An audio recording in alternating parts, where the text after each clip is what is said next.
আমাদের এমনও দিন গেছে যে খাওয়ার মতো টাকা ছিল না। আমার মা একটা গল্প বলে প্রায় যে আমরা যখন খুব ছোট, তিন ভাই বোন, তো একদিন এরকম গেছে যে গতকাল দুপুরে সর্বশেষ খেয়েছি, ওই দিন রাতে খাই নাই, আজকে সকালে খাই নাই, দুপুরে খাইনি, বিকেল হয়ে গেছে। আমরা তিন ভাই বোন খাবার তাড়নায় এমন ক্ষুধা লাগছে, কান্নাকাটি করতেছি, কিন্তু আমার মা বাবা নিরুপায়, দেওয়ার মতো কিচ্ছু নেই বাসায়। তা ওই সময় ঘটনাক্রমে আমার বাবার এক চাচাতো ভাই, নাম সিদ্দিক, সিদ্দিক চাচা, উনি আমাদের বাসায় আসে। এসে এই অবস্থা দেখে উনি পকেট থেকে 50 টাকা বের করে আমার আব্বাকে দেয়। আব্বা বাজার থেকে চাল ডাল যেটা পারছে নিয়ে এসে আম্মা রান্না করে আমাদেরকে খাওয়াইছে। তো আমার মা প্রায় সময় তাহাজ্জুদের সালাত আদায় করতো, ওরে চোখের পানি ফেলে শুধু দোয়া করতো যে আল্লাহ আমার বাচ্চা কাচ্চাগুলো যেন মানুষের মতো মানুষ হয়, একটা ভালো অবস্থানের জন্য তারা যেতে পারে।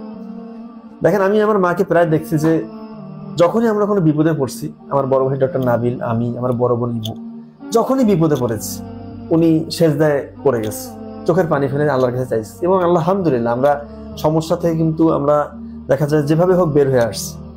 দেখেন, আমরা কুড়ে ঘরে ছিলাম, গ্রামের মতো একটা জায়গায়।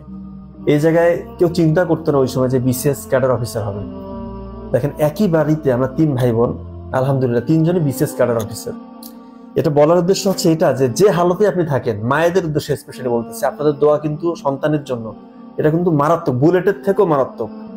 যদি আপনি মন থেকে আল্লাহর কাছে চাইতে পারেন চোখের পানি ফেলে, আল্লাহ তাআলা ইনশাআল্লাহ অবশ্যই আপনার দোয়াটা কবুল করবেন।